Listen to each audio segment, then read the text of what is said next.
네, 안녕하십니까. 토마토 시청자 여러분, 캐시메이커 문서진입니다. 요즘에 이제 상대적으로 워낙 좀 시장이 글로벌 증시 대비해서 소외감을 많이 받고 있어서 좀 많은 분들이 힘들어 하시는 것 같습니다.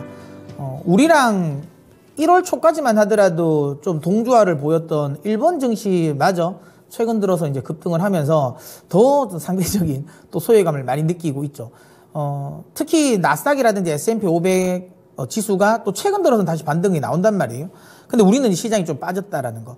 거기에서 이제 많은 분들이 두려움을 가지는 건 언젠간 나스닥이랑 또 S&P 500 또 조정을 받지 않을까. 만약에 그렇게 조정을 받으면 우리가 또 조정을 상대적으로 그러니까 오를 때 안 올랐기 때문에 뭐 만약에 이 뉴욕 증시에서 조정을 준다면 우리는 안 조정 준다. 이건 아니죠. 오히려 오를 때도 조정 주면 만약에 뉴욕 증시가 분위기 안 좋으면 또 조정을 추가적인 조정을 주지 않을까라는 또 걱정도 많이 하시는 것 같습니다. 좀 아쉽긴 합니다. 저도 좀 아쉽긴 하고 이 모든 뭐 좀 사단을 좀 만든 건 저는 개인적으로 뭐 제가 지난주에도 말씀드렸지만 삼성전자의 어닝 쇼크지 않을까라는 생각을 하고 있어요. 근데 이제 이 삼성전자와 관련된 부분을 우리가 또 곰곰이 생각해 보면 그때도 말씀드린 것처럼 이게 결국에는 삼성전자 역시도 또 재고 평가를 또 어떻게 했냐에 따라 좀 다르긴 하거든요. 그러니까 기본적으로 이 재고 관련 부분에 있어서 이게 선입선출이잖아요. 그러니까 일단 먼저 만들어 놓은 이 반도체를 일단 먼저 이제 내보내다 보니까 결국에는 원가가 좀 높았을 때 판매됐던, 그러니까 생산을 했던 애들이 나가다 보니까 마진율이 떨어진 거잖아요. 그러다 보니까 그쪽에 관련된 이 실적이 좀 안 좋게 나왔다라는 거고, 물론 뭐 이게 뭐 의도적인 마사지라고 생각은 안 하지만 어쨌든 우리는 좀 그런 생각을 좀 계속 할 수 있죠. 굳이 너무 안 나왔는데 제가 그때도 말씀드린 것처럼 반도체는 생각보다 이 실적 추정하기가 쉽거든요. 근데 이렇게까지 대부분의 이 어닝 쇼크가 나왔다. 이거는 이제 우리가 이제 이 삼성과의 일단 이 상속세와 관련된 부분을 우리가 또 신경을 안 쓸 수 없는 부분이죠. 근데 그렇게 따지면 이제 또 상속세 문제도 좀 조금씩 이제 마무리되어 가고 있는 상황이다라고 보시면 되고, 그 다음에 이제 삼성전자와 관련된 실적 우려감은 결국에는 다음 주 SK하이닉스 실적을 통해서 또 완화가 될 가능성이 높다라고 보고 있습니다. 물론 저는 SK하이닉스의 실적이 잘 나올 거라고 생각은 하고 있습니다. 근데 만약에 이런 제 기대치를 또 이번에도 만약에 부합하지 못한다면 그러면 반도체의 또 추가적인 조정 가능성은 열어둬야 되지 않을까라는 생각을 합니다. 하지만 저는 뭐 최근 들어 나왔던 미디어텍이라든지 그 다음에 TSMC의 12월 실적을 보면 그렇게 나쁘지 않거든요. 그렇다면 SK하이닉스, 특히 삼성전자에 없는 무기가 있지 않습니까?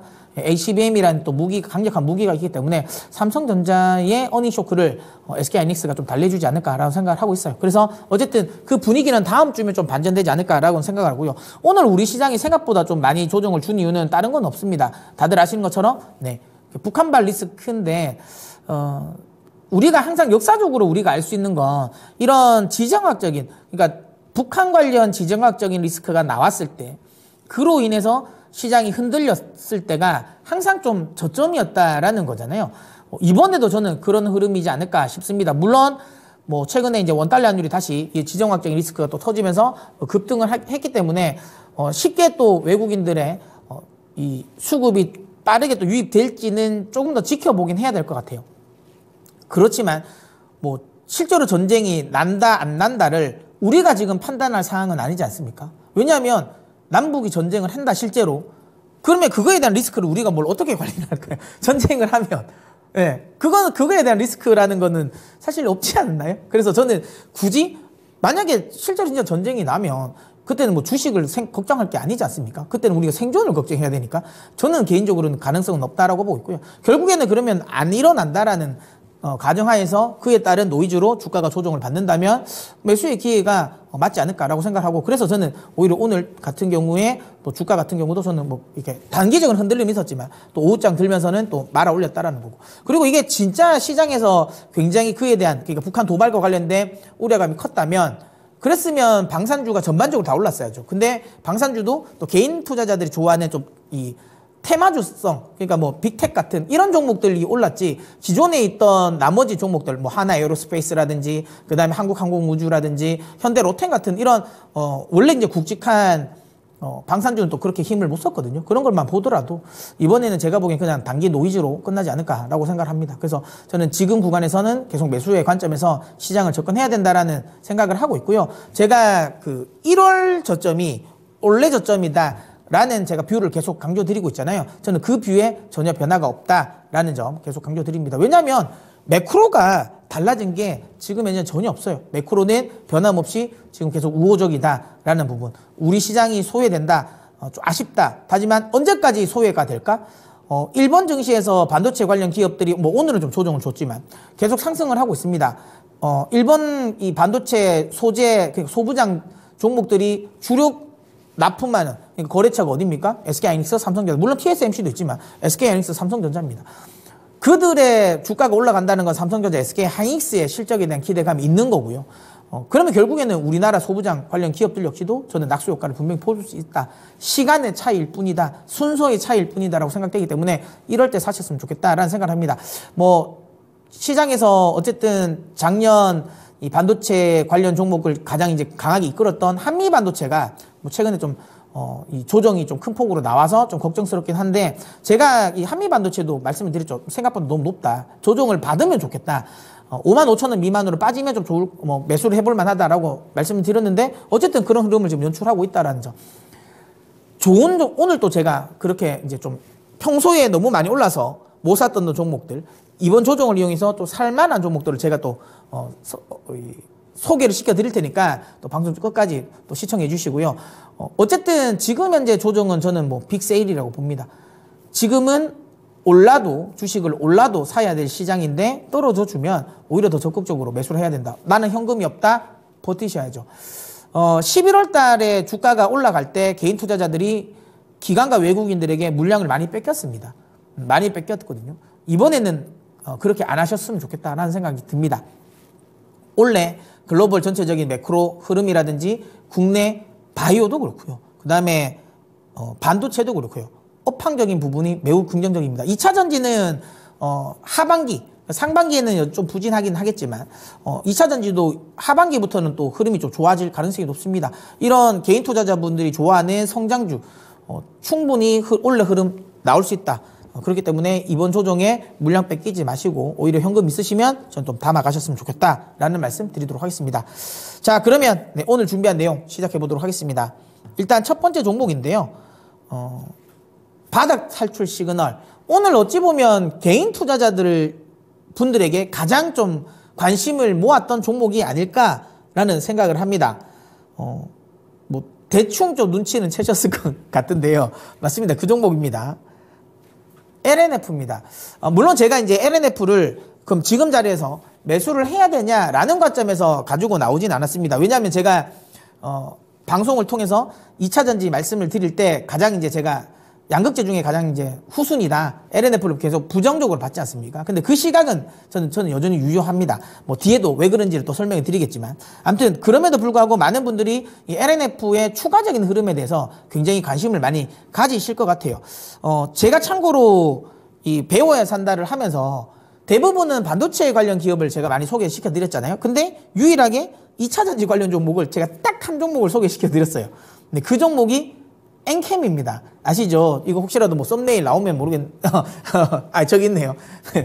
이때도 보시면 아시겠지만 그 2차 전지 중에서 가장 강하다라고 제가 저기에 지금 썸네일이 나왔습니다. 뭐 저 때만 하더라도 어그로라고 생각하셨을 것 같은데 실제로 보면 확실하게 엔캠이 제가 언급했던 시점부터는 확실하게 엔캠이 가장 흐름이 좋았죠. 제가 이제 그 엔캠을 뭐 말씀을 드리는 이유는 엔캠이 오늘 또 많이 올랐습니다. 요 뒤에 제가 한번 리뷰를 해드릴게요. 많이 올라서 그거와 관련된 또 대응 전략. 제가 이제 목표가를 10만원 설정해드렸지 않습니까? 이제 도달했기 때문에 그것과 관련된 부분에 또 리뷰도 해드릴, 시점인 것 같아서 제가 그것도 말씀드리려고 이제 언급을 드렸고. 자, 일단, LNF부터 보겠습니다. LNF는 어닝 쇼크가 나왔습니다.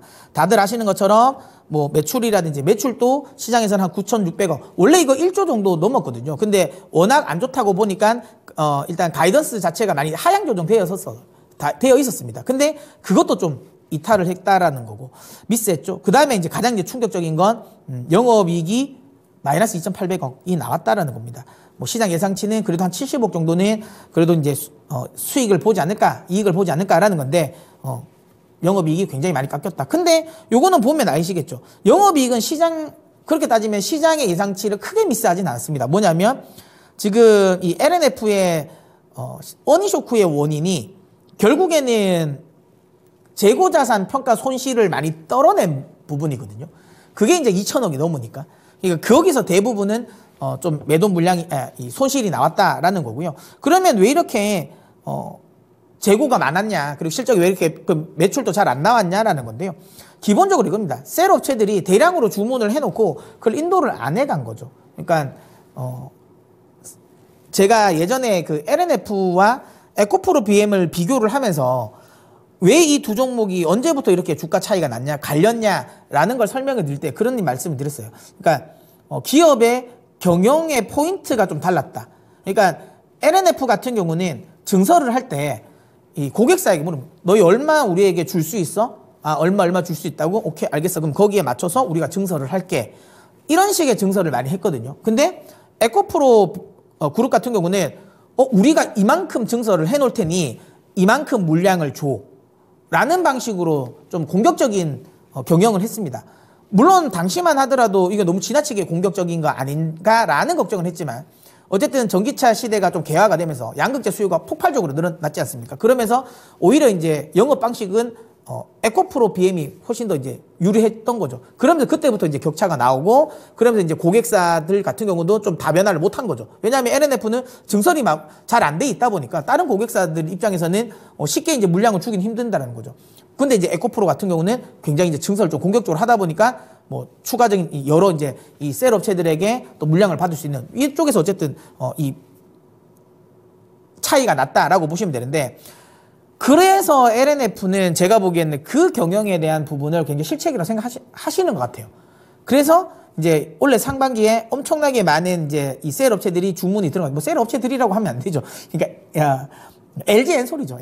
LG엔솔이 좀 적극적으로 굉장히 많은 대량 주문을 나왔단 말이죠. 내놓으니까 그러다 보니까 이번에는 확실하게 좀 뭐 캐파를 좀 늘리고 많이 좀 증설을 해서 양극재 많이 생산을 해야 되겠다라는 생각을 하신 것 같아요. 그래서 굉장히 많은 재고를 쌓아놨는데 이게 이제 결국에는 배터리 업체들 입장에서도 잘 안 팔린 거죠. 셀이 잘 안 팔렸고 그러다 보니까 배터리 업체 입장에서도 지금 셀이 그러니까 배터리가 재고가 쌓여 있는 겁니다. 근데 이걸 지금 가지고 오려고 하니 비싼 가격에 가져와야 되잖아요. 왜냐하면 지금 가지고 앞으로 또 더 떨어질 것 같다는 생각도 드는 거죠. 굳이 지금 리튬 가격 앞으로 메탈 가격 좀 더 떨어질 것 같은데, 그러니까 지금 말씀드리는 거 아니에요. 그러니까 4분기에 말씀드린 거 뭐 10월, 11월, 12월 이렇게 떨어지는 구간에서 굳이 지금 비싸게 가져올 필요 없을 것 같다. 좀 기다리면 더 싸게 가져올 수 있을 것 같다라고 생각한 것 같아요. 그러면서 셀 업체들이 생각보다 이제 이 주문을 안 놓고 나서 인도를 좀 지연했다라는 부분이고요. 그러다 보니까 좀 수익성이 좀 악화가 됐다라고 보시면 되고, 그 다음에 결국에는 지금 이 LNF의 실적의 가장 큰 악재는 그 주 모델이라고 봐야 되겠죠. 주 라인업이라고 볼 수 있는 NCM5 시리즈가 수익성이 좀 잘 안 좋았습니다. 그나마 우리 흔히 말하는 구반반이라고 하는 NCM9은 그래도 비교적 방어가 잘 됐어요. 그 매출 관련, 그러니까 영업이익이 그래도 하이 싱글은 나왔거든요. 뭐 그런 거 보면 그래도 영업이익은 꽤 괜찮게 나왔지만 NCM5가 확실하게 수익성이 좀 급감하면서 거기에 또 실적 관련 부분을 좀 안 좋게 만들었다라는 거고, 그 다음에 재고자산 손실평가가 어디서 많이 나왔냐, 결국에는 리튬이죠. 그러니까 지금 LNF가 가지고 있는 재고 중에 가장 큰 부분을 차지하는 건 리튬이거든요. 그러니까 리튬이 한 40% 됩니다. 그러다 보니까 여기서 이제 평가 손실이 나오다 보니까 크게 이제 나왔다, 떨어졌다라고 보시면 됩니다. 자, 그러면 이제 저는 이런 생각인데, 그러면 앞으로 어떻게 될까? 오늘 주가가 좀 일단은 기본적으로 단기적인 흐름은 좀 말해주는 것 같아요. 최악은 지났다라는 건 맞는 것 같습니다. 최악은. 그러니까 지금 그러니까 LNF의 4분기 실적에 가장 안 좋았던 이슈가 이번을 기점으로 털어내진 건 맞습니다. 보시면 아시겠지만 재고자산 평가 손실이 크다. 근데 이거 털어냈잖아요. 원래 지금 2분기까지만 하더라도 재고자산이 한 1조 6천억까지 있었거든요. 근데 3분기, 4분기, 2분기 연속으로 강하게 지금 재고자산을 떨어냈잖아요. 그러다 보니까 지금 현재 재고자산은 굉장히 지금, 그러니까 장부상의 재고자산 자체가 굉장히 많이 줄어들어 있습니다. 그럼 이제는 털만한 게 사실상 크게 많지 않다. 크지 않다라는 거고. 그 다음에 이제 재고 자산 중에 가장 큰 비율을 차지하는 게 리튬인데, 리튬 가격의 하락세도 좀 하향 안정화될 가능성이 높다는 거죠. 자, 표를 한번 보겠습니다. 지금 이게 블룸버그 쪽에서 조사를 한 건데, 배터리 가격의 가격이 전망 추이입니다. 전망 추이인데, 보시면 아시겠지만 엄청나게 높았다가 점점 떨어지고 있는데, 여기 보시면 물론 올해도 작년보다는 배터리의 가격은 떨어질 거라 보고는 있어요. 그렇지만 떨어지는 하락폭이 굉장히 완만해졌죠. 그러면 이제 배터리 가격은 여기서 하향 안정화될 가능성이 높다라고 생각하는 거죠, 시장에서. 자, 그 다음에 가장 큰 이제 우려감을 가졌던 리튬 가격인데요. 물론 여기서 더 이상 안 떨어질 거다 확신할 수는 없습니다. 확신할 수는 없는데, 그래도 최근 들어서는 여기서, 그러니까 이 톤당 한 10만 위안을 뭐 넘기지는 못하지만 80만 위안이랑 10만 위안 요 사이에서 어쨌든 흐름을 계속 유지는 하고 있는 모습인 것 같아요. 보시면 아시겠지만 여기서 더 떨어진다. 왜냐하면 여기서 더 떨어지면 사실상 이 리튬 제공한 업체들, 광산 업체 입장에서는 손해거든요. 지금 구간에서 치킨 게임이 나올 만한 상황은 아니거든요. 지금 구간에서 치킨 게임을 할 상황은 아니다라는 점을 감안하면 굳이 밑지고 많은 장사를 할까? 밑주고 많이 팔까? 그러진 않을 것 같다. 물론 저는 여기서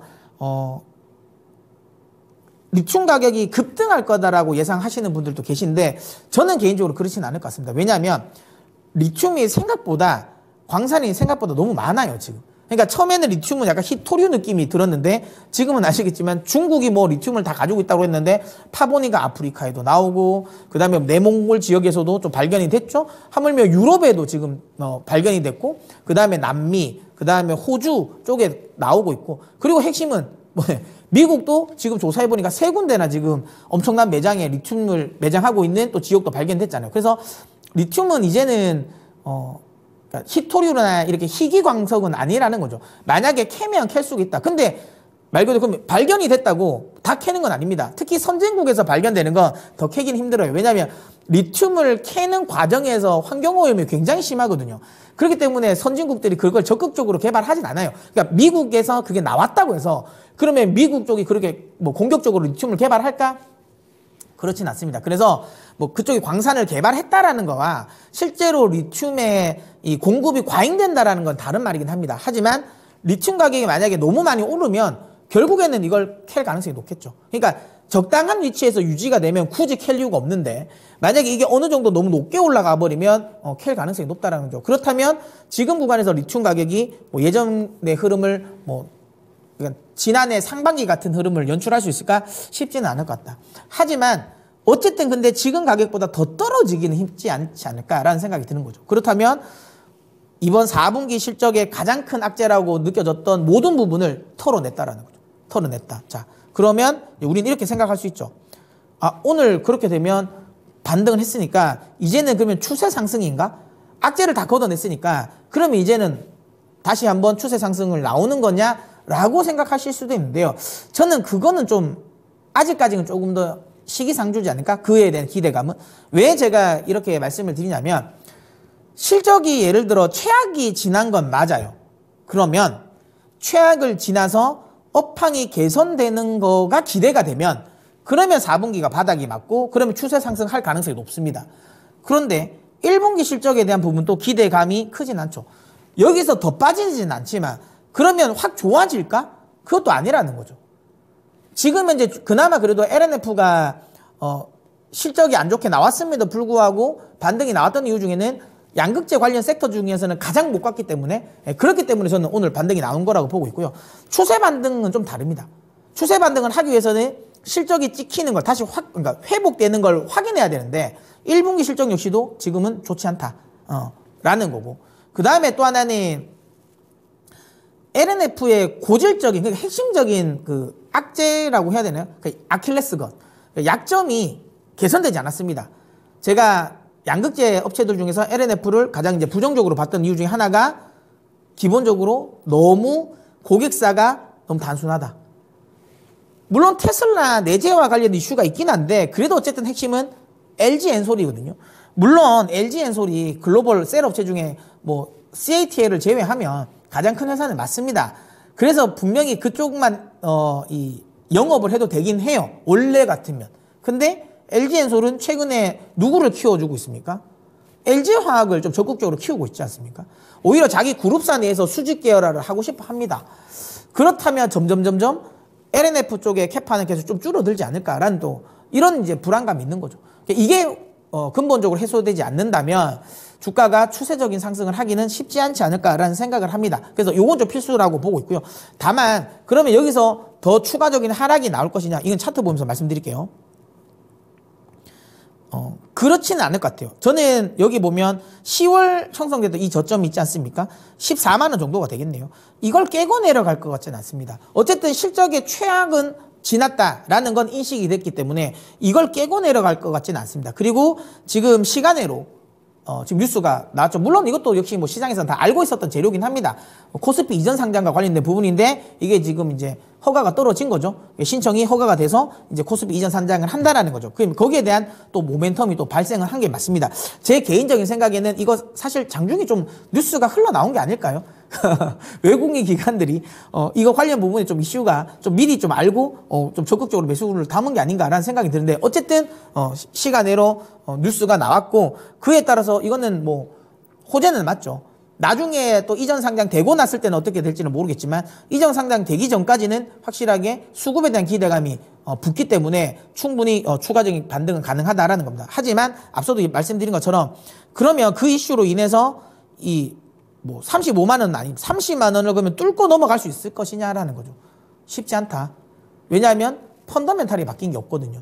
센티가 바뀐 건 맞는데 펀더멘탈이 바뀐 게 없다는 거죠. 그렇기 때문에 지금 구간은 저는 당분간은 박스권이지 않을까라는 생각을 하고요. 그러니까 저는 개인적으로 조심스럽게 예측해보는 건 25만 원을 고점, 그 다음에 여기 17만 원 정도가 되겠네요. 17만 원을 저점으로 한 요 박스권이 당분간은 이어지지 않을까. 제가 이제 항상 말씀드리는 벚꽃 필 때, 그러니까 4월 정도가 되겠죠. 그러니까 4월 때까지는 여기서 좀 박스권의 흐름을 가지다가 그리고 나서 이제 4월 달, 그러니까 이제 1분기 실적이 발표되고 나서 2분기 가이던스가 이제 회복되는 게 만약 확인이 된다면 그때는 다시 한번 30만 원, 35만 원 또 도전해 볼 가능성이 있다라고 보고 있어요. 특히 LNF 같은 경우는 어쨌든 밸류적으로는 다른 양극재보다는 좀 싸니까.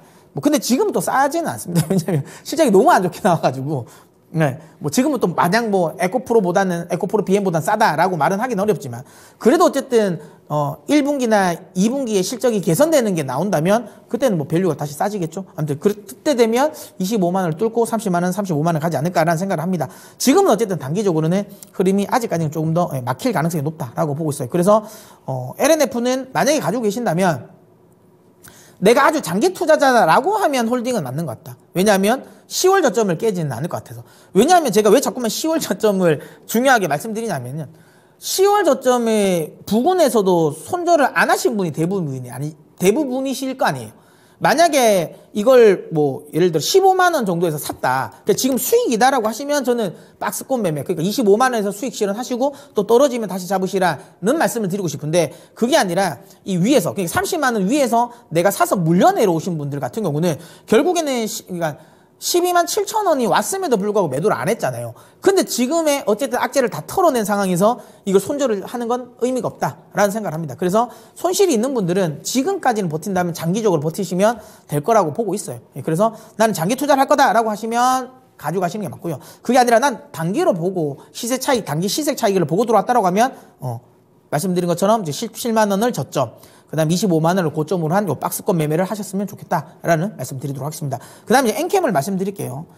엔캠이 그때도 제가 자료를 통해서 많이 설명을 드렸는데 전해액은 원래는 사실상 메인은 아니었습니다. 근데 전해액이 부각된 건 AMPC 이 크레딧을 이제 받는다라는 이제 IRL 법안이 이제 바뀌면서 수혜가 된 거죠. 그리고 거기에서 그때 당시도 제가 말씀드린 것처럼 미국 내에서 실제로 생산을 하는 업체다.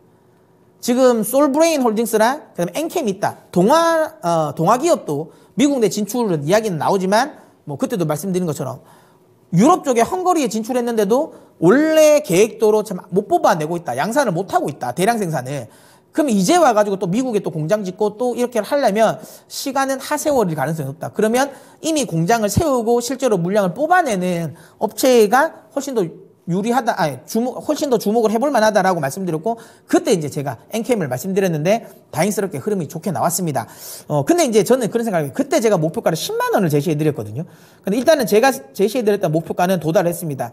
제가 제시해드린 목표가는 적정주가라는 거고, 근데 이제 어쨌든 수급 흐름에, 지금 현재 양극재 쪽에서의 수급이 빠져나가는 흐름에서, 이게 어찌 보면 약간 2차 전지 내에서는 대체제가 됐거든요. 그럼 여기서 쉽게 무너질 것이냐라고 하면 그렇지는 않을 수도 있을 것 같다. 왜냐하면 제가 뭐 LS 머트리얼즈도 그렇고 최근에 그 다음에 에코프로, 그러니까 에코머티 같은 경우도 확실하게 시장의 적정 주가 대비해서는 조금 더 오버슈팅을 하는 것 같더라고요. 그러면 엔캠 역시도 수급의 힘으로 좀 밀어 올릴 수도 있겠다라는 생각이 들어서, 지금까지도 만약에 엔캠을 가지고 계신 분이라면 저는 지금과는 절반만 익절을 하셨으면 좋겠고요. 나머지 절반은 10만 원이 만약에 다시 이탈이 되면 그냥 최종적으로 다 매도를 하셨으면 좋겠다라는 말씀을 드립니다. 근데 만약에 10만 원이 이탈되지 않으면 저는 여기 13만 5천 원까지는 한 번 더 노려볼 만하다라고 생각합니다. 그래서 지금 절반 익절, 나머지 절반은 한 14만 5천 원까지는 들고 가보셨으면 좋겠다라는 이야기 드리도록 하겠습니다. 자, 그러면 이제 제가 또 이번에는 이제 관심을 가져볼 만한 종목, 두 종목을 소개시켜 드리도록 하겠습니다. 자, 일단 제목이, 그렇죠. 제가 이제 조금은 좀 순화해서 한 말인데요. 지금 아니면 언제 살려고 입니다. 그러니까 최근에 이제 시장이 조정을 주고요. 물론 뭐 이건 반도체입니다. 반도체 기업들 너무 많이 올랐다. CXL 관련 부분, 그 다음에 뭐, 온디바이스 AI, HBM 관련 종목들이 워낙 많이 올랐어요. 오를 때는 사고 싶은데 못 사잖아요. 계속 이제, 저거 떨어지면 사야지, 떨어지면 사야지 라고 생각하셨는데, 최근에 어쨌든 주가가 조정을 줍니다. 그러면 충분히 적극적으로 사야 되는 시기거든요. 근데 또 지금은 시장이 불안하다. 삼성전자 실적이 안 나오니까, 그럼 반도체 업황이 안 좋은 거 아니냐? 라는 또 걱정을 하셔서 또 못 사고 계실 수도 있는데요. 다시 한번 말씀드리지만 지금이 아니면 못 산다. 어쩌면 지금 1월이 반도체, 특히 이제 제가 말씀드린 이 기업을 살 수 있는 막차일 가능성도 높지 않을까라는 생각을 합니다. 네. 자, 그러면 그 기업은 어떤 기업일까요? 네. 리노공업입니다. 뭐 이름만 들어도 여러분 다들 아실 거예요. 굉장히 흐름이 좋았던 기업이고요. 최근에 좀 주가가 조정을 줍니다. 리노공업을 제가 이제 소개시켜 드린 이유는 일단 크게 세 가지입니다. 온디바이스 AI의 핵심 수혜주다라는 거고요. 그 다음에 AI 칩 개발 경쟁이 굉장히 심화되고 있다.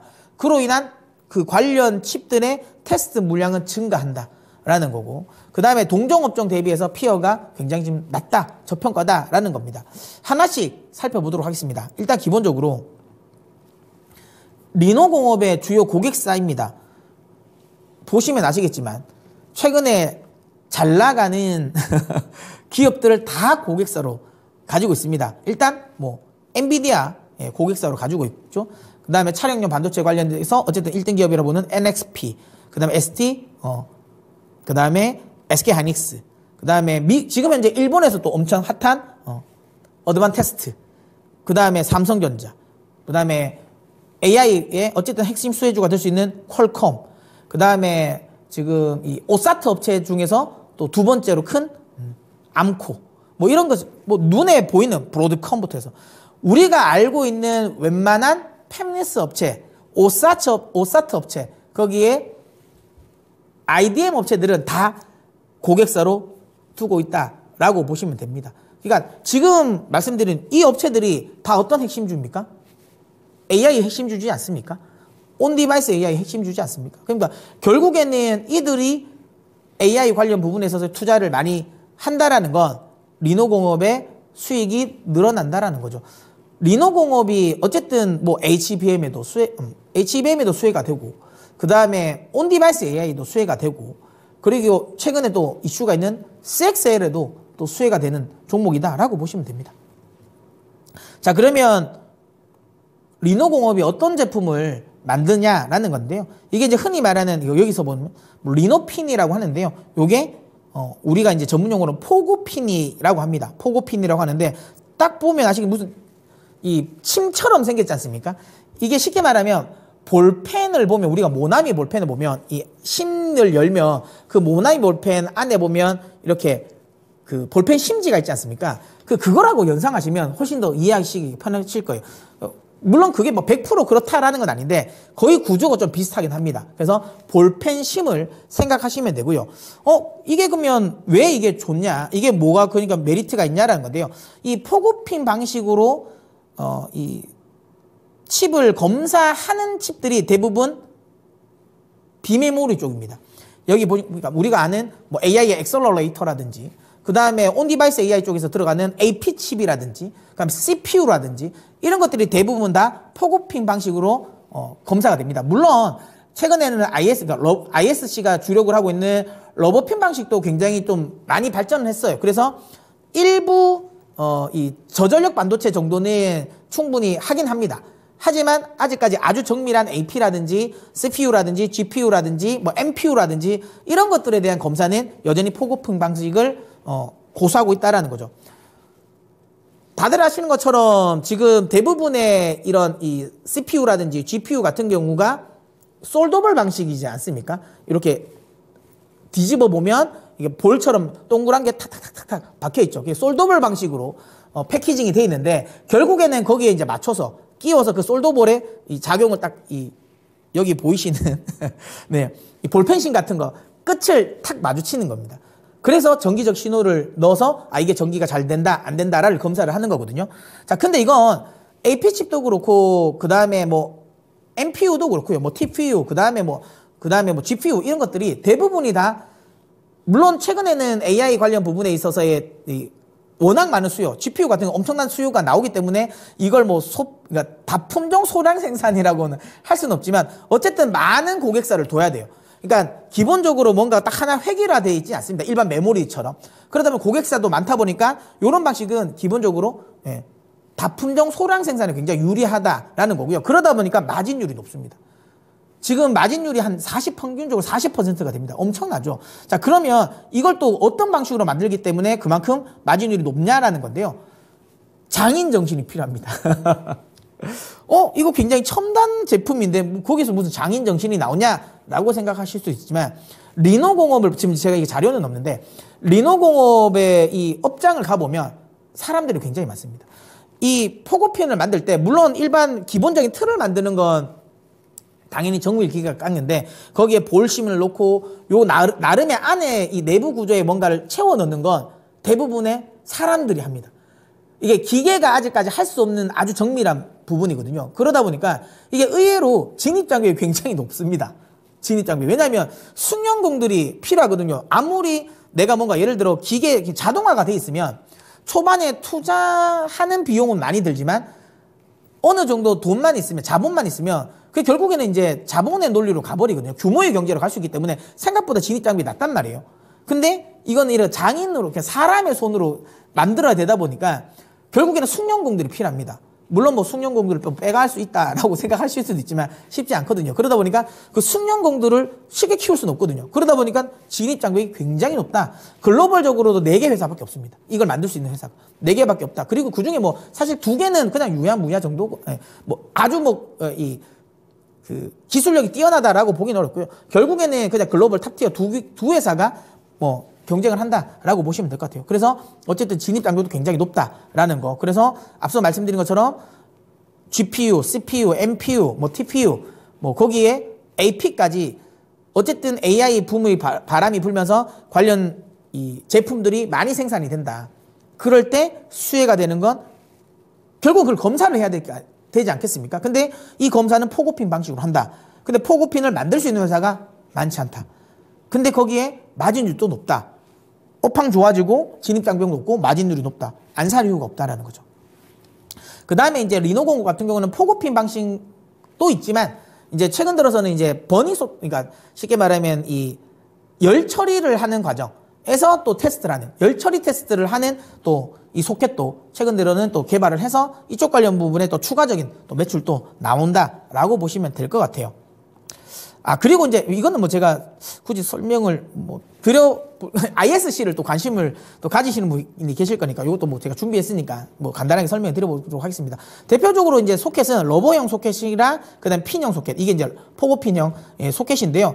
아까도 말씀드렸던 러버핀은 기본적으로 좀 실리콘이랑 고무를 이용해서 탄성적인 소켓입니다. 딱 이름만 들어보셔도 탄성적이니까 우리가 이제 속된 말로 유도리가 있다라고 해야 되나요?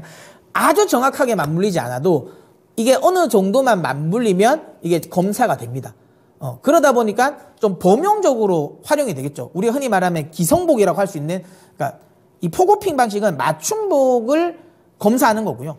러버 소켓 같은 경우는 기성복, 그러니까 어느 정도 조금 오차가 있어도 되는 이런 것들을 대부분 합니다. 그래서 이 러버형 소켓 같은 경우는 메모리 쪽에 많이 검사로 많이 쓰이고요. 그 다음에 이제 포고핀 방식은 앞서도 이야기했던 것처럼 AP칩에 많이 쓰입니다.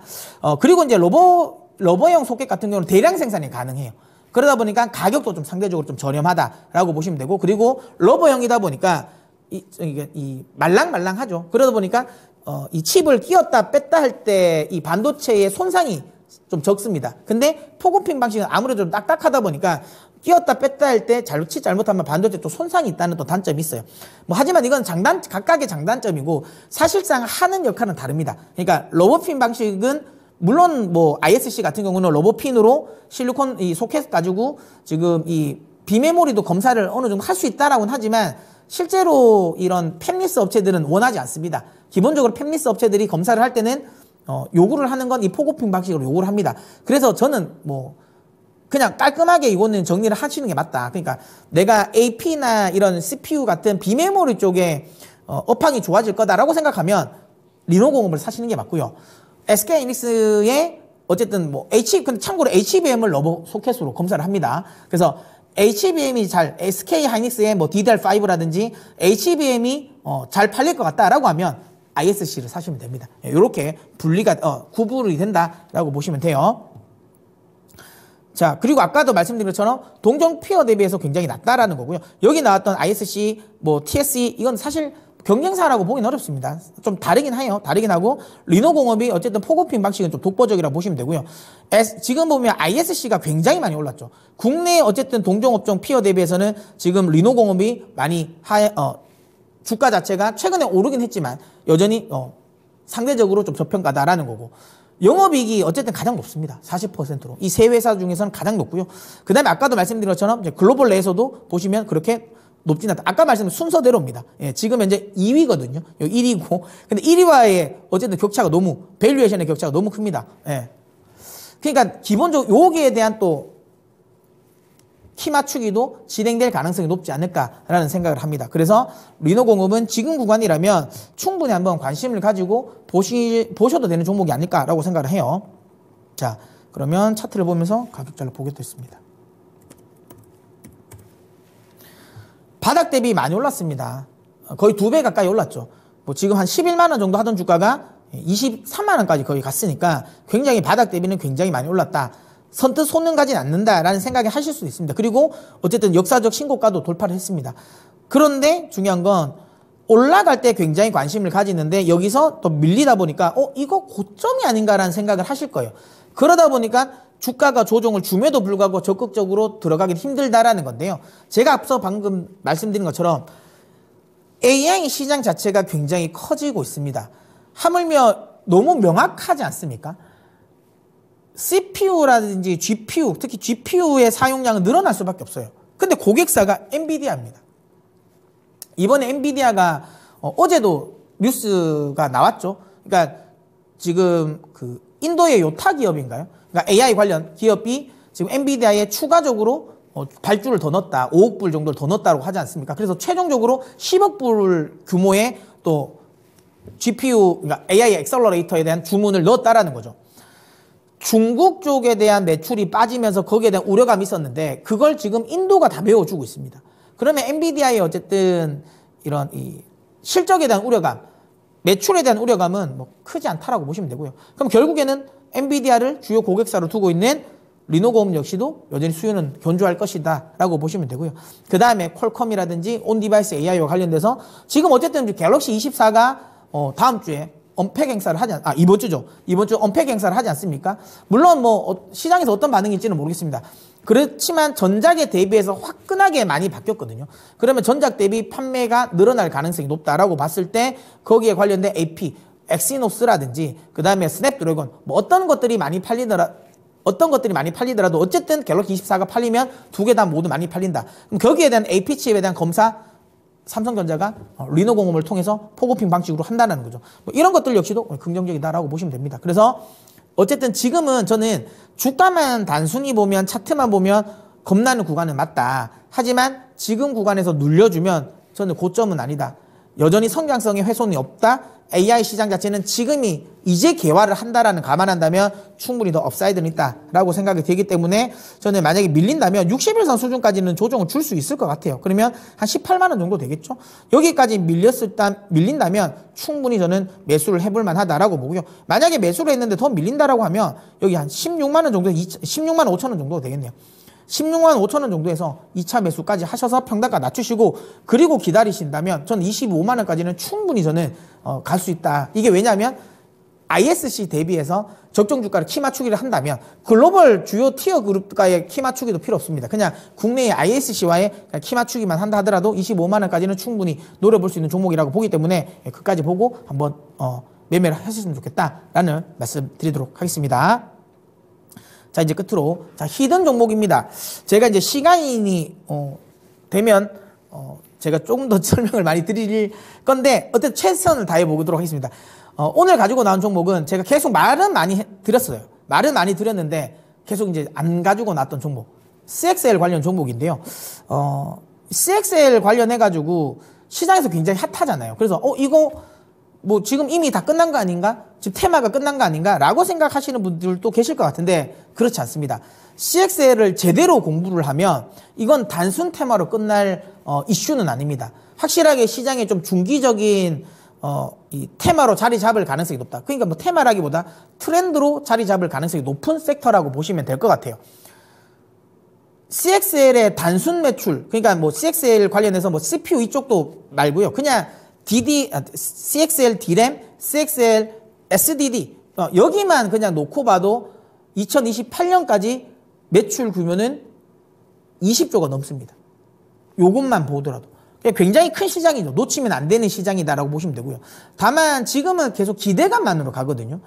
그러면 이익의 듀레이션이 너무 긴 거 아닌가? 실제로 수익이 나는 건 엄청 뒤에 수익이 나는 거 아닌가라고 생각하실 수도 있는데 그렇지 않습니다. 생각보다 매출로 인식되는 시점이 좀 빠를 수도 있습니다. 시장에서는 초반에 예상했던 건 한 2025년 하반기 정도라고 예상을 했는데 저는 그거보단 빨라질 것 같아요. 빠르면 올 연말부터, 늦어도 내년 상반기부터는 CXL 관련해서는 매출이 나올 가능성이 높다라는 거죠. 자, 그러면 어떤 종목이냐? 일단 종목부터 말씀드리겠습니다. 네오셈입니다. 이거 굉장히 지금 많이 갔는데 지금 또 괜찮나? 라고 걱정하시는 분들 계시죠? 제가 다시 한번 말씀드리겠습니다. 제주 반도체 한번 생각해 보십시오. 제가 제주 반도체를 설명드릴 때 급등을 했었던 구간이었잖아요. 그럼에도 불구하고 여전히 아직까지 흐름은 더 남아있다. 여전히 저평가다라고 말씀을 드렸죠. 그래서 혹시라도 좀 더 많은 부분까지 떨어지면 매수를 해보시면 하다라고 했는데 지금 주가는 그때보다 훨씬 더 많이 상승을 했습니다. 제가 나오는 프로그램을 보신 분, 특히 배워야 한다를 보신 분은 아시겠지만 저는 항상 밸류에이션을 신경 안 쓰진 않거든요. 그러니까 마냥 모멘텀만 보고 그냥 수급만 보고 제가 종목을 소개시켜 드리진 않습니다. 거기에 플러스 꼭 밸류에이션. 그래서 제가 적정 주가를 말씀드리지 않습니까? 그 적정 주가에 부합하는 종목을 소개시켜 드립니다. 급등을 했다는 건 중요하지 않습니다. 급등을 해도 싸면 사야 되는 거고요. 아무리 주가가 바닥에 있어도 실적 못 내고 비싸면, 실적 대비 비싸면 사면 안 되는 거예요. 근데 네오셈은 그런 관점에서 본다면 최근에 급등을 했지만 물론 지금 당장 사시라는 이야기는 아니고요. 이번 조정을 이용해서 제가 매수를 하시라고 말씀드리는 거예요. 그러니까 조정을 준다면 충분히 매력적으로 공략해 볼 수 있는 종목이다라고 말씀을 드리도록 하겠습니다. 일단 CXL과 관련된 부분을 좀 설명을 드리면 요거는 이제 네오셈에 대한 이제 이 수혜 내용이고요. CXL 시장이 개화되고 수혜가 기대된다라는 거. 당연히 이제 반도체가 수요가 회복되는 구간에서 테스터, 어쨌든 네오셈은 테스터를 이 주력으로 생산하는 기업이지 않습니까? 당연히 검사를 해야 될 게 많으니까, 테스트를 해야 되는 게 많다 보니까 네오셈에 당연히 테스터 물량도, 그러니까 장비도 많이 발주가 될 것이다라는 거고. 최근 들어서 네오셈의 주력으로 앞서기는 SSD죠. 주력 상품군들은. 그러니까 SSD는 결국은 서버 쪽입니다. 그러니까 서버가 증설이 돼야 되는데 최근 들어서는 엔터프라이즈 고객들을 중심으로 특히 이제 클라우드, 글로벌 이제 빅테크 기업들을 중심으로 서버 증설 이야기가 나오고 있다라는 거. 뭐 그렇다면 당연히 SSD용 그 테스터 물량은 늘어날 가능성이 높다. 발주는 늘어날 가능성이 높다라는 거고. 특히 최근에 이 네오세인 같은 경우는 그 PCI 버전, 그러니까 5.0 버전의 또 테스터도 또 이 개발에 성공했기 때문에 최근 들어서는 그쪽 관련 부분 또 이제 오히려 마진율 높은 또 장비를 또 발주할 수 있다라는 기대감도 있다라는 거죠. 그렇기 때문에 저는 조정시 매수를 해야 된다라는 관점이고요. 일단 그러면 CXL이 뭐냐라는 건데요. 대충 많은 분들이 이해는 하셨을 거예요. 그래도 제가 좀 더 손쉽게 설명해 드리면 칩 간의 인터페이스를 통합하는 거라고 보시면 돼요. 여기서 중요하게 생각하셔야 되는 게 뭐냐면 CXL을 하드웨어 개념으로 생각하시면 안 돼요. 하드웨어 개념이 아닙니다. 우리가 생각하면 이게 무슨 말이냐면 USB 2.0, USB 3.0 이런 뒤에 몇 점 0 이렇게 붙지 않습니까? 그러니까 그런 쉽게 말하면 이런 표준이라고 보셔야 돼요. CXL은 어찌 보면 그러니까 소프트웨어의 방식, 그러니까 인터페이스, 칩 간의 인터페이스를 통합하는 표준이라고 보셔야 돼요.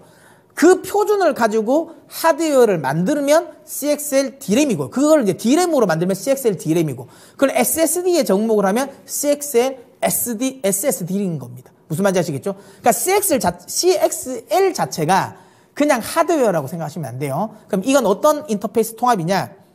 GPU와 CPU 간에 데이터를 주고받고, 그럼 CPU와 메모리 간에 데이터를 주고받는다. 이럴 때는 각각의 프로토콜이 다 달라요. 쉽게 말하면 언어가 다릅니다. 그러면 이 언어를 번역해줘야 되는 게 필요하거든요. 그러면 그 번역하는 과정에서 데이터가 왔다 갔다 이동하는 속도가 더뎌지겠죠. 이걸 이제 쉽게 말하면 CXL이, 그러니까 이 접목이 되면 여기에 대한 흔히 말하면 그 인터페이스가 하나가 통합되고 프로토콜이 통합되니까 동시 통역자가 생긴다고 보시면 됩니다. 여기서 번역을 해서 그래 알겠어? 요렇게. 그럼 여기는 요쪽 번역을 해서 알겠어? 요렇게 가는 게 아니라 그냥 동시 통역인 거죠. 내가 이렇게 다른 말을 하면 여기서 알아서 듣는 거죠. 동시 통역을 하니까. 그 역할을 해주는 게 CXL이라고 보시면 되고요. 그러다 보니까 아무래도 데이터 간의 이동 속도를 빨리 할 수 있다라는 장점이 있다라는 거죠. 그러다 보니까 지금 이제 인텔을 중심으로 해서 어쨌든 CPU 업체들 중심으로 해가지고 이쪽에 계속 좀 모이고 있다라고 보시면 됩니다. 차세대 기술이라고 보시면 되고요. 자, 여기에 이제 삼성이 좀 발빠르게 뛰어들었습니다. 물론 SK도 안 하는 게 아닙니다. SK도 하고 있어요. 근데 제가 이제 그냥 표를 보여드리기 위해서 삼성전자 것만 가지고 나왔는데요. 여기 표를 보시면 이게 CXL D램입니다. 지금 삼성전자로 적혀 있는 게 보이시죠? 요거는 이제 CXL D램이고요. 요거는 지금 사진은 2.0 버전인데 지금 삼성전자는 2.0은 아니에요. 실제로 생산하는 건 앞으로는 3.1 버전일 겁니다. 이게 이제 오히려 더 그러니까 AI 관련 이 서버에 적용을 될 가능성이 높아요. 아무튼 근데 구조는 비슷합니다.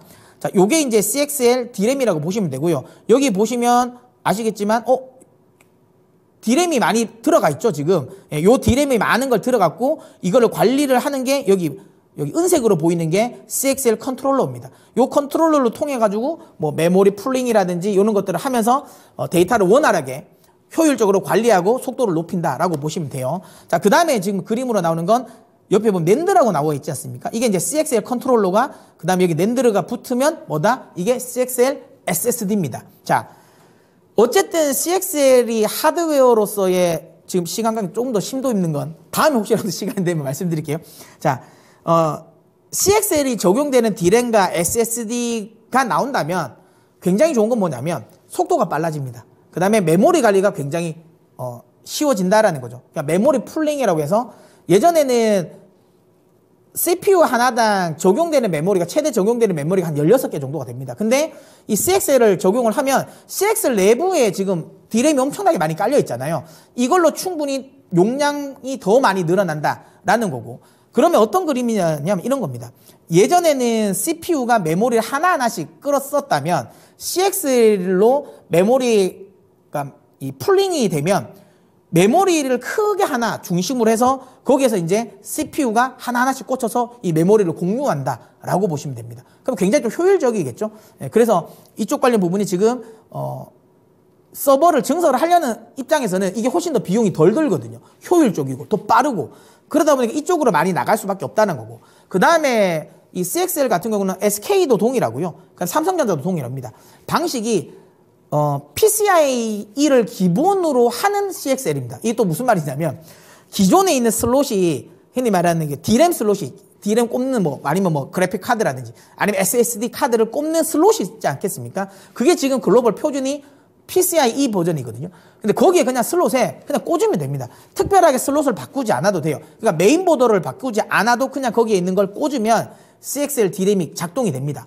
그러다 보니까 지금 흔히 말하는 이 클라우드, 빅테크 기업들 입장에서는 추가적으로 뭔가 돈을 투입하지 않고도 CXL을 기술을 접목시킬 수 있다는 거죠. 만약에 지금 클라우드 업체들 입장에서 어쨌든 핵심은 AI이지 않겠습니까? AI 서버와 관련된 부분. 그 다음에 기본 일반 서버도 지금 AI가 발전하면서 트래픽량이 늘어나다 보니까 결국엔 이것도 증설을 해야 돼요. 그러면 기존에 있는 SSD를 또 바꾸면 얼마 안 돼서 또 바꿔야 돼요. 그리고 아까도 말했지만 용량 쉐어가 안 되기 때문에 얼마나 많이 꽂아야 될지 모릅니다. 그러다 보면 오버스펙을 만들 수도 있거든요. 근데 CXL 기술이 접목된 SSD를 넣으면 오버스펙 리스크가 굉장히 줄어듭니다. 그러다 보니까 훨씬 더 물론 초반에 들어가는 비용은 많을 수는 있어도 나중을 길게 생각한다면 조금 더 장기적으로 생각한다면 이 CXL이 훨씬 더 속도도 빠르고 훨씬 더 효율적이라는 거죠. 그 다음에 D램 역시도 동의를 합니다. D램 역시도 지금 현재 D램보다 용량을 테라바이트까지 늘릴 수 있는 기술이다 보니까 물론 지금 당장의 수요는 분명히 초기 비용이 많이 되겠죠. 하지만 장기적으로 본다면 그냥 일반 D램을 꼽는 것보다는 특히 또 일반 D램 같은 경우는 나중에 또 꽂으면 넣었을 때 이 메모리 용량에는 한계가 있거든요. 그러다 보니까 그 용량 같은 것들도 초과시킬 수 있다는 거. 그리고 이거는 여러분 아셔야 돼요. CXL이 HBM을 대체하지는 않아요. CXL은 말 그대로 용량에 대한 대체입니다. 용량을 대체하는 거고요. HBM은 속도입니다. 그러니까 말 그대로 똑같은 램이에요. 램인데 램은 뭐겠습니까? CPU나 GPU로 이 데이터를 빨리 전송해주고 거기서 처리한 거 빨리 가지고 다시 전송해주는 역할을 하는 거잖아요. 그러니까 쉽게 말하면 CPU나 GPU는 가만히 있으면 작동을 안 하죠. 램이 거기에 연산하는 숙제를 던져줘야 돼요. 그 숙제를 많이 던져주는 역할을 하는 게 램이라고 보시면 되는데 그 숙제를 빨리 던져주는 게 HBM이라고 보시면 돼요. 빨리 던져주는 거. 근데 그럼 뒤에 D램은 뭐냐? 그거를 숙제를 많이 가지고 있는 거예요. 보유하고 있는 거. 많이 가지고 빨리빨리 이제 HBM에 전달해 주는 겁니다. 용량을. 숙제의 양을 많이 가지고 있는 거고 그걸 빨리빨리 CPU나 GPU에게 전달해 주는 역할을 HBM이 하는 거예요. 그러니까 이게 그러니까 CXL이 나온다고 해서 HBM이 대체되지는 않습니다. 속도가 다르기 때문에. 다만 용량 쉐어가 가능하다라는 거죠. 그러면 이제 어쨌든 AI 서버를 구축하는 엔터프라이즈 고객들 입장에서는 이거 굉장히 매력적이다라고 보시면 돼요. 이건 역시도 이중 투자를 안 해도 되거든요. 그렇다면 CXL 시장은 커질 수밖에 없다는 거고요. 결국에는 시간이 없네요. 네오셈은 관련해서 SSD 테스터 장비를 만드는 회사잖아요. 결국에는 CXL SSD가 많이 커지면 결국은 그거를 테스트하는 건 또 이 SSD 장비가 테스터 장비가 검사를 해야 되는 거거든요. 그리고 네오셈 같은 경우는 또 CXL SSD 관련 또 기술 관련 부분도 지금 삼성전자랑 같이 협업을 하고 있기 때문에 관련 더 모멘텀 더 강하다라고 보시면 됩니다. 바로 가격 전략 말씀드리도록 하겠습니다. 최근에 많이 올랐습니다. 많이 올랐는데 시장이 조정을 주고 있어요. 이 조정을 주는 구간에서 저는 매수를 해볼 만하다고 봅니다. 물론 바닥 대비 굉장히 많이 올라왔지만 앞서 제가 말씀드린 것처럼 CXL 시장 자체가 굉장히 커진다. CXL이 아니더라도 단순히 지금 반도체 업황 자체가 늘어나는 거, 증가하는 거에도 수혜가 된다라고 보시면 되고요.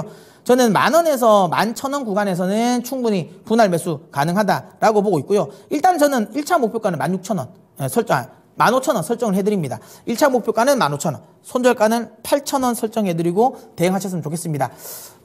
네오셈 같은 경우도 제가 추가적으로 만약에 흐름이 좀 변동성이 크면 또 제가 배우에 산다에서 통해서 또 리뷰도 해드리도록 할 테니까 또 배우에 산다 꾸준히 화요일날 배우에 산다 많이 시청해 주십시오. 오늘 좀 생각보다 내용이 많았네요. 급하게 달려왔습니다. 막판에는 거의 래퍼가 된 것 같은데 다음에는 또 시간 또 잘 또 생각해서 또 적당히 분량 만들어 보도록 하겠습니다. 자, 그러면 저는 다음 주 더 좋은 내용으로 찾아뵙도록 하겠습니다. 자, 그러면 지금까지 캐시메이커 문서진이었습니다.